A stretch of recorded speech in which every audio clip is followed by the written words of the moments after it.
So this artwork is an installation and it is titled Periphery and Center, the Space Between, and it reflects a journey from marginality to integration, exploring the liminal space between the periphery and the center. And in this instance, the periphery implies position of exclusion and the center symbolizes belonging and self-acceptance. The in-between space speaks about a transformative potential in the space for growth and self-discovery. So the background to this exhibition is rooted in my personal experience as a late discovery adoptee. At the age of 52, I accidentally discovered adoption papers, and it was a revelation that shattered my sense of identity, and it brought about intense feelings of betrayal and loss. And it was very necessary for me to undertake a journey towards healing and redefinition because I could not stay in that psychological state. Art became my pathway to recovery, allowing me to process all my emotions and explore my identity. It's grounded in clay work, and my whole creative process reveals just the therapeutic potential of art in how I was able to transform fragmented experiences into a coherent narrative. The title, The Space Between, emphasizes this actually an ongoing journey of the ever-evolving nature of identity. This exhibition positions late discovery adoptees as outliers, having to navigate uncharted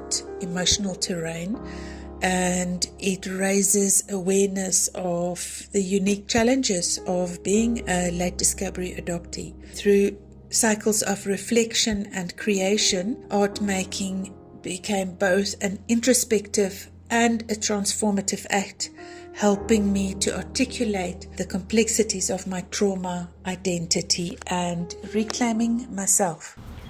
Ultimately, this work reflects the universal tension between loss and renewal. It acknowledges that while the past cannot be erased, it can be reimagined. In my academic journey, art making served as a medium for processing trauma. It provided a space for reflection, transformation, and repair. The work affirms that healing, like art, is a continuous and generative process.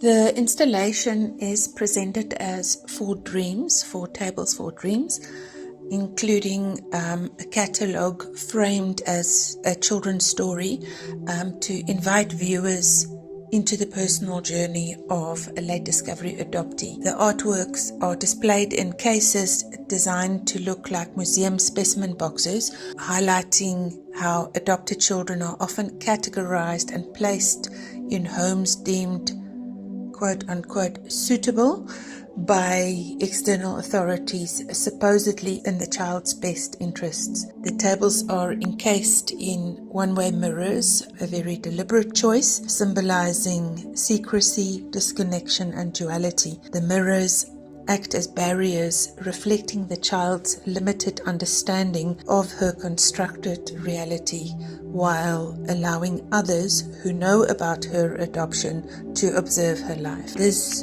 dual perspective contrasts an outward appearance of stability with the hidden contradictions of childhood. The mirrored tables convey the feeling of being on display, scrutinized and defined by others while remaining unaware of the truth. For my little sculptures, the idea was just to glaze or color the hair and her clothing. I call my little figurines poppetjies. Poppetjie is an Afrikaans word, means little girl or a little doll. So my poppetjies are all approximately 7 years old. That was a deliberate decision just to evoke a sense of innocence and vulnerability of that age, of that in-between, of not being a small child anymore and just having a sense of where she's going to, being more aware of life. I crafted the heads slightly larger in proportion to the bodies. All my Poppachis are consistent in their scale. A standing figurine measures 20 centimeters high and 5 centimeters wide. I realized that it was going to take forever to make many, and then I decided after the first one to make a silicone mold just of the different body parts of the torso, the legs, the arms and the head. Then I adapted those body parts, cutting it, changing it for the various positions of my figurines.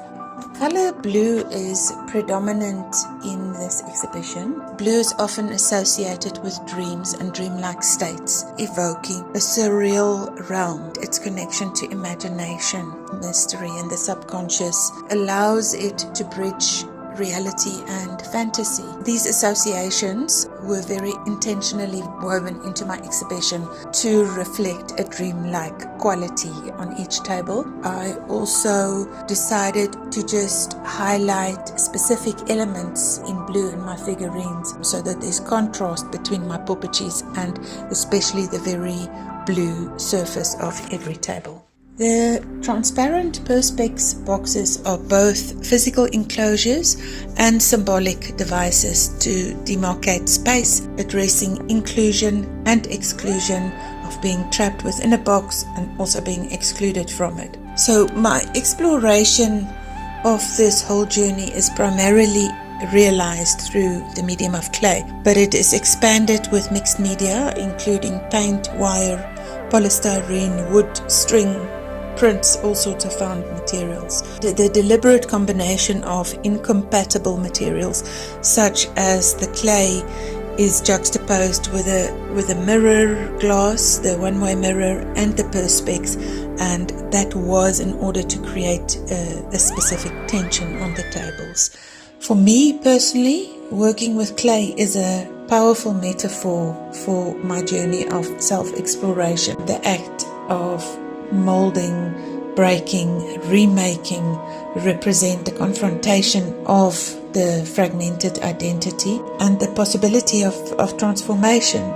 Storytelling through the clay externalizes trauma and it gives shape to my experiences and it fosters growth. And this way, clay is not just a medium, it is a tool for creating meaning, resilience and a sense of agency in facing life's adversities. While my story is significant and profoundly life-altering, it is essential to contextualize it within the broader scope of existence, highlighting the impermanence of all things and the brevity of individual lives within the vast expanse of time.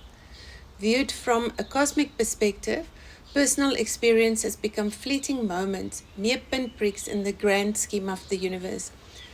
Nonetheless, the underlying message remains: we do the best we can with the resources available to us in the present moment, hoping that our efforts carry meaning, however transient.